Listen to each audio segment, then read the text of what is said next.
Greetings and welcome. I'm glad you are joining us today for Physician Contracting 101.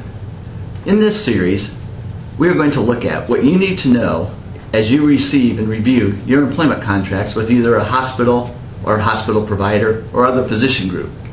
This is a six-part series in which we will take a closer look at some of the important contract provisions and how they will impact you and your future as you work through those employment agreements.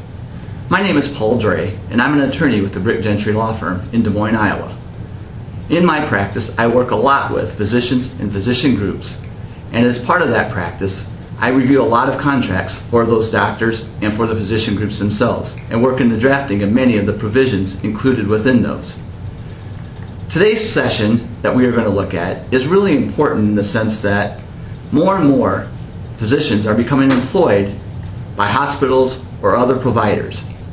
There's a number of national trends and reasons why this is so, but the trend is obvious in that physicians are looking to employment as a viable option for how they will conduct their business in regard to the physician practice. Today's series is divided into 6 parts. This first series is going to look at closely the employment contracts and some of the key provisions within those contracts.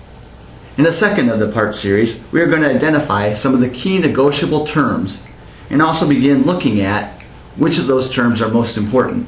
The first provision we're going to look at is a provision dealing with the duties and responsibilities of the physician. In part 3 of this series, we are going to discuss compensation and benefits. We're going to take a closer look at those 2 issues just because they are so important and really are key to whether you're going to enjoy your practice or not.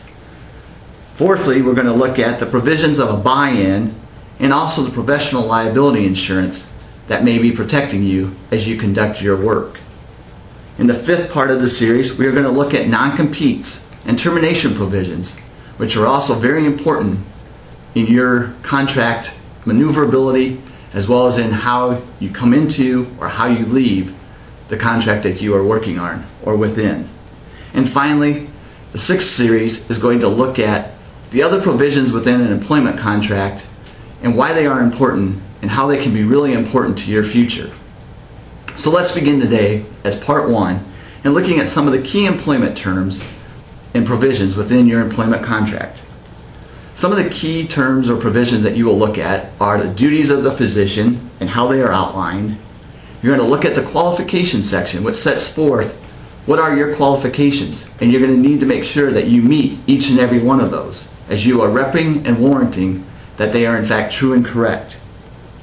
Another key provision is the term provision, which sets out and outlines for you how long the contract is actually going to last. Is it a 1-year contract, a 2-year contract, a 5-year contract, and what are the renewal terms and how does that occur?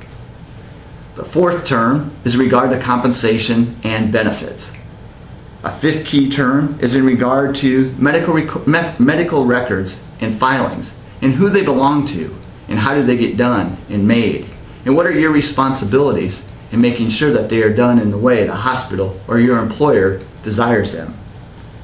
We are also going to look at buy-in provisions, i.e. do you have an ability to buy in or become part of a practice? Typically in a hospital setting this won't apply, but if you are looking at an employment agreement with a smaller group or physician group, sometimes you will have the option of whether you want to buy in.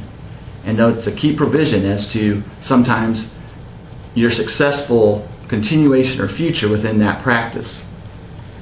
We're also going to look at professional liability insurance and the different insurance policies and way that you can protect yourself in the unfortunate event of a malpractice case. We're also going to look at non-compete provisions, which are essential to, or which are often included within a contract, but which can be quite onerous. And so we will want to look at how can you work with these non-compete provisions and how can you make sure they are limited so that you do not keep yourself from practicing in the future. We're also going to look at entire agreement provisions and other provisions within the contract that may affect and impact your employment situation. Again, I'm reminded, and there's a slide that you're going to be taking a look at in regard to a woman sitting and it says, I'm trying to decide on a healthcare lawyer and as she's deciding, she's pulling petals from a flower. The image is quite telling in that oftentimes physicians, I think, fret over the decision not only on the contract, but on how they're going to review that contract. I think it is key that you look for a healthcare lawyer who knows and understands what the impacts are of the contract you're reviewing. Not any lawyer can do this, and I would recommend highly that be a lawyer who is very familiar with the healthcare industry and the provisions within the healthcare contract. Some of these provisions look like any ordinary business contract, but in reality, they are quite significant and quite specific to your profession. So having the right attorney to review those contracts on your behalf and to protect your interests becomes vitally important. Thank you for joining part 1 of our series.